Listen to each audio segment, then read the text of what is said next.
Parrots are the third most popular pet in the world, but the #1 most rehomed. Help us put an end to this? Listen to the Parrot Training Podcast, brought to you by BirdTricks.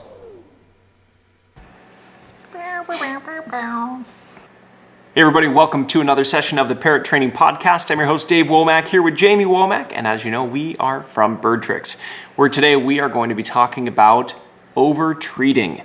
When you realize that you may be given too many treats, because we get asked this a lot. You know, you look at our family-friendly parrot formula, and that whole course talks about how you should have a breakfast, you should have a dinner, you should do treats during the day. What happens if you give your bird way too many treats? I'm out of breath just listening to you. Me too. That was a mouthful. All right, so the thing about this is that it does change. So, for example, we follow what we say in the family-friendly parrot formula on a daily basis when we are home.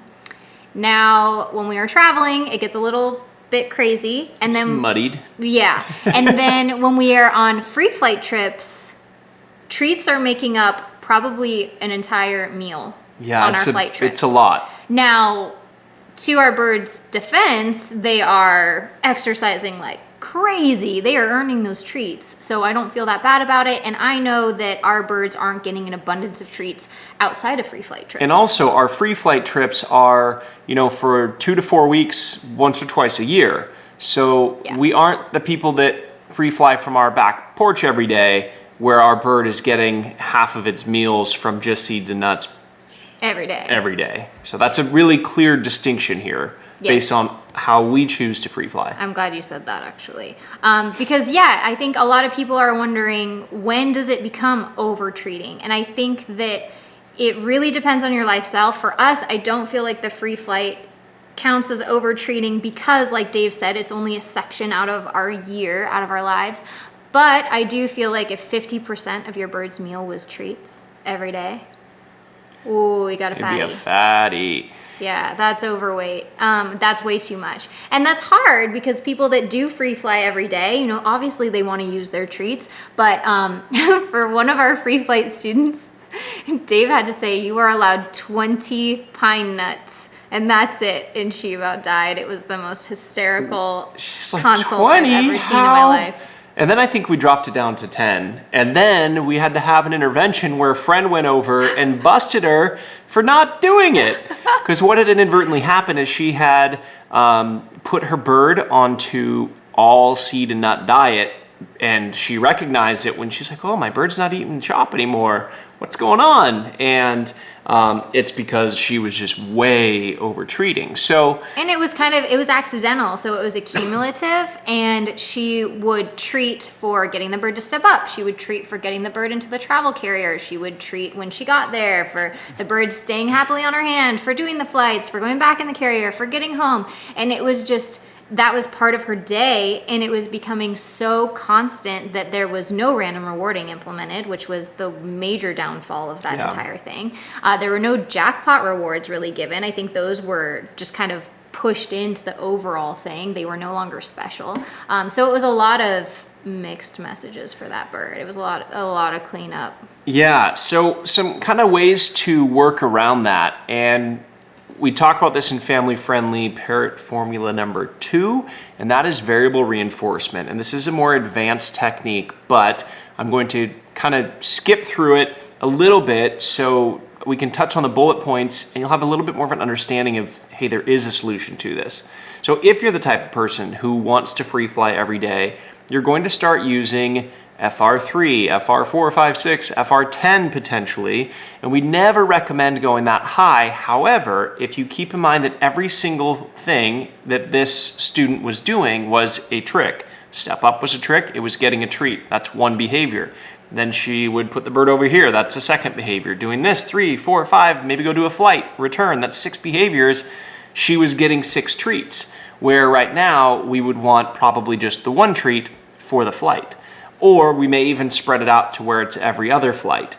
You don't want to spread it too far for a lot of reasons, one of which is what we call an extinction burst, where you get rid of the behavior, but not necessarily for the better, because you could make it so your bird never wants to fly again. So if you want to go more in depth on variable reinforcement and FR1, 2, 3, 4, 5, all of those types of things, that's something that we can go through with you on an individual basis. But I do want to let you know that there are alternative options to overtreat, and there's solutions for it. And I think also kind of having a plan. So when people get birds and they want to create a bond through using food because the bird doesn't trust them yet, I think a lot of the times you're worried about overtreating in the initial phases. And that's legitimate, but at the same time, you have to realize that's just like a temporary stepping stone to get where you want your relationship to be. So a lot of the times when we first get a bird, I know that I'm going to be using a lot more treats in the beginning than I will have to be using by the end. And that's just kind of part of the journey and something that you need to realize, and maybe just put a lot more emphasis on the overall rest of the diet. But realize if it's temporary, it's something that I'm willing to give kind of a pass for, because it's for the greater long-term good of that bird. So it's not like you're planning on doing that forever. It's just the phase that you're at right now. The other thing that really worked for the student was by really dialing her back to 20 and then 10 pine nuts, it made her plan her training session that much better. It was more specific, more precise, and she got a higher performance out of her bird because she was pre-planning, okay, I only have 10. That means I probably am not going to treat you for stepping up. I'm probably going to need to give you 1 or 2 for going back in your crate. So that means I've got 8 left. Okay, how many flights can I get with 8 treats? And she had to be very specific, and she ended up having cleaner and better training sessions because she was forced to have to really think through versus just go until the bird quit because it was full. And I remember she got more specific too, of realizing how many of the free flights were taken on the bird's own choice, and the bird just took off and did a flight because it wanted to. So that's self-reinforcing. So do you really need to follow it up with a treat? Maybe not. If the bird takes off from a T-stand and lands back on the T-stand, I wouldn't reward that. Obviously, the bird did it because it wanted to and was reinforced. Now, if I ask the bird to fly from my hand and it comes back to my hand, you might surprise the bird with a jackpot reward. So it really got her to pay more attention to what the bird was offering and doing, and which of those behaviors was either self-reinforcing or reinforcing in another way other than the treat. Maybe the bird wanted to step up because it wanted to get head scratches from her. Maybe it just wanted to be with her. And so she was able to look at all the outer reinforcements as well that were outside of food that were playing a role that maybe didn't need a second reinforcer of the food. So it just made her relationship a lot stronger. It made her communication a lot more clear. And I feel like the respect level of the two met in the middle versus the bird kind of was taking advantage of her. Well, and she was getting a lot of bad behaviors from her bird because the bird was getting so much reinforcement, the value of the treat went down. So how does this apply to you if you don't free fly and you have a bird inside your home and you are worried about the fact maybe you are overtreating? Well, you'll know when the value of the treat starts to be less and less and less. It means you're probably giving way too many. Just like if you're always giving your kid pizza, there's no special event. Like, you know, if you win a baseball game and you get the pizza, that's kind of like, all right, cool team, let's work harder to win the game so we get the pizza. But if you got it every day, there's no incentive other than hopefully you want to win the game. But, you know, there's these other, I remember doing that with like our team. Every time we'd win back in grade school, we'd get to go out to a little local place that had pinball machines and, you know, and pizza. And it was a really neat reward for us, but we didn't do that every day. So again, looking at your treat value and assessing, is it something where you're giving so much that it's losing its value? And if that's the case, you're losing the ability to be able to train properly with your parrot. Because we don't use food as a primary motivator. We use the value of the treat as that motivator. So if the treat means nothing, you're shooting yourself in the foot. I just really want pizza.